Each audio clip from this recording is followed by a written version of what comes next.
Mga kapuso, narito tayo ngayon sa terminal ng ferry papuntang Samal Island at ngayon nga ay marami pa rin sa mga kapuso ang humahabol at sinusulit ang nalalabing araw ng bakasyon bago ang pasok sa Lunes. Mahaba na ang pila ng mga sasakyan at pasahero papasok sa ferry wharf na ito mula Davao City, patawid ng Samal Island.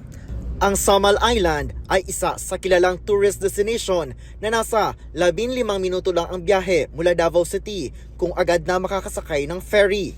Ayon sa mga ngayon pa lang mag-e-enjoy sa beach kasama ang buong pamilya. Susulitin na umano nila ang nalalabing araw ng bakasyon dahil may pasok na sa Lunes. Overnight lang umano sila sa isla at uuwi naman kinabukasan. Nakabantay naman ang mga otoridad upang masigurong maging matiwasay at ligtas ang mga biyahe. Yan ang litas mula rito sa Davao City. Ako si Orgil Relator ng GMA Regional TV para sa GMA Integrated News.